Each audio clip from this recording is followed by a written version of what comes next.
আসসালামু আলাইকুম, সবাই কেমন আছেন? আশা করি ভালো আছেন। আজ আমি গরুর মাথার মাংস নিয়েছি এখানে 1.5 কেজি পরিমাণ।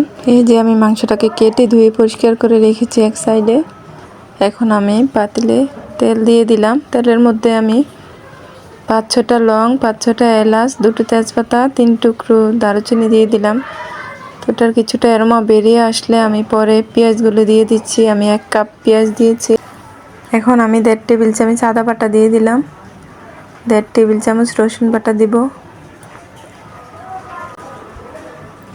দিয়ে দিচ্ছি 1 চামচ মরিচের গুঁড়ো, 1 চামচ হলুদের গুঁড়ো, আরও একটু দিলাম, 1 চামচ জিরা গুঁড়ো, 1 চামচ দিয়েছি ধনিয়া গুঁড়ো, দিয়ে দিচ্ছি 1/2 চামচ লং, এলাচি, দারুচিনি সব মেশানো গুঁড়ো। এখন আমি কিছুক্ষণ নেড়ে চেড়ে এটাকে মিশিয়ে নিচ্ছি।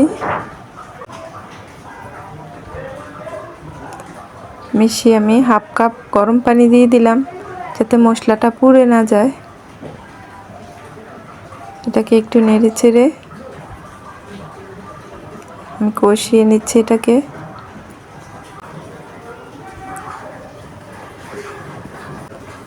মশলাটাকে ভালোভাবে মিশিয়ে এখন দিয়ে দিচ্ছি আমি লবণ আপনারা আপনাদের পরিমাণ মতো দিবেন। আমি এখানে 1.5 চামচ দিয়ে দিলাম। দিয়ে আমি মশলাটাকে আরও কিছুক্ষণ ভালোভাবে কষিয়ে নেব। এই তো আমার ভালোভাবে মশলা কষানো হয়ে গেছে, দেখতেই পাচ্ছেন তেলগুলো উপরে বেশি উঠেছে। এখন আমি মাংসগুলো দিয়ে দিচ্ছি।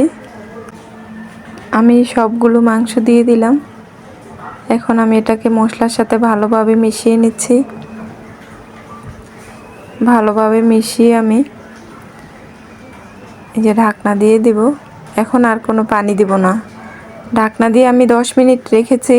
দেখতেই পাচ্ছেন মাংস থেকে যে পানিটা বেরিয়েছে সেটা দিয়ে আমি আবারও ঢাকনা দিয়ে দিচ্ছি নেড়েচেড়ে। আরও বেশ কিছুক্ষণ পর পর আমি এটাকে নেড়েচেড়ে দিচ্ছি, আর কিন্তু পানি দিচ্ছি না। পানিতেই আমি মাংসটাকে সিদ্ধ করব। এই যে এখন কষানো হয়ে গেছে, আমি এখানে 1 কাপ পানি দিয়ে দিলাম।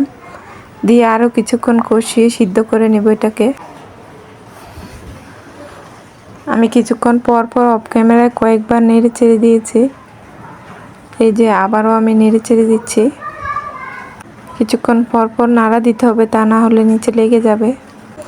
এই যে আমার মাংসটা হয়ে আসছে, দেখতেই পাচ্ছেন তেলটা উপরে ভেসে।